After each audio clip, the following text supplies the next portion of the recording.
Hello everyone, welcome back to my YouTube channel commerce master classes. तो आज का जो टॉपिक हम कवर करने वाले हैं वो है theory of demand.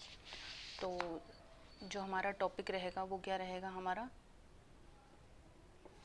Theory of demand. ठीक है, तो सबसे पहले हम इसमें देखेंगे कि डिमांड का मीनिंग क्या होता है। What is demand? तो डिमांड का मीनिंग क्या है यहाँ पे, ये इंडिकेट करता है कि हाउ मच क्वांटिटी जो है of commodity demanded at different prices. मतलब कि एक कंज्यूमर जो है वो कितनी क्वांटिटी, हाउ मच क्वांटिटी, कितनी क्वांटिटी जो है एक कंज्यूमर जो है डिमांड कर सकता है एट अ गिवन प्राइस पे।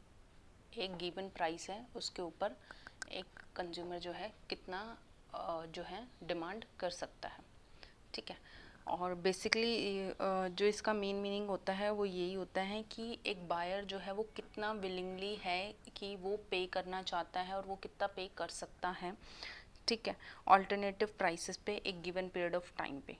तो ये जो है इंक्लूड करता है, डिमांड जो है वो क्या करता है, इंक्लूड करता है सबसे पहला डिज़ायर। डिमांड क्या होती है, हमारी डिज़ायर होती है कि कंज्यूमर की डिज़ायर क्या है, कि उसको क्या चीज़ चाहिए। डिज़ायर फॉर अ थिंग, कि जैसे हमारी डिमांड हो सकती है कि हमें एक फ़ोन चाहिए, हमें अभी फ़िलहाल एक पेन चाहिए, एक नोटबुक चाहिए। तो ये सब कुछ क्या है, हमारी डिज़ायर, ये हमारी क्या है, डिमांड है। दूसरा इसके लिए क्या चाहिए, मनी चाहिए, जो इस दूसरा क्या चाहिए, हमें मनी चाहिए जो इस डिज़ायर को हम फुलफ़िल कर सकें। ठीक है, money to satisfy the desire. फिर हमें थर्ड वन क्या चाहिए, विलिंगनेस होनी चाहिए हमारे पास, विलिंगनेस होनी चाहिए कि हम स्पेंड कर सके इस मनी को। ठीक है, willingness to spend the money. फिर फोर्थ वन आता है हमारा क्या, रिलेशनशिप होना चाहिए किस किस के बीच में, प्राइस एंड जो हमारी क्वांटिटी डिमांडेड है उसके बीच के अंदर रिलेशनशिप होना चाहिए। और फिफ्थ वन आता है कि हमारा रिलेशनशिप किसके अंदर पास होना, किस किस के बीच में होना चाहिए, टाइम एंड क्वांटिटी डिमांडेड, कि उस टाइम पे कितनी क्वांटिटी डिमांडेड है एक पर्टिकुलर थिंग की, एक पर्टिकुलर प्राइस के ऊपर। ठीक है, तो बेसिकली डिमांड का मेन मीनिंग क्या होगा, डिमांड मतलब हमारी डिज़ायर होती है एक सिंपल वर्ड में कि कितनी हम क्वांटिटी डिमांड करते हैं एट अ गिवन प्राइस पे, एट अ गिवन टाइम पे, एक टाइम पे। मतलब हमारे पास उस टाइम पे कितने पैसे हैं और उस थिंग का कितना जो प्राइस है उसके हिसाब से। जैसे आईफोन है, ठीक है, हमारी डिमांड है कि हम आईफोन परचेज़ करना चाहते हैं, लेकिन उस गिवन टाइम के ऊपर हमारे पास कितने पैसे अवेलेबल हैं और कितने पैसे हम खर्चना चाहते हैं। ठीक है, एग्जाम्पल यहाँ पे क्या है, आईफोन लेना चाहते हैं।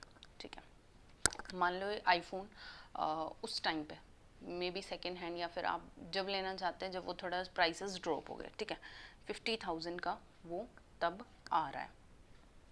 ठीक है, लेकिन आप जो है सिर्फ 25,000 ही खर्चना चाहते हैं, कि आपको 25,000 ही खर्चने हैं।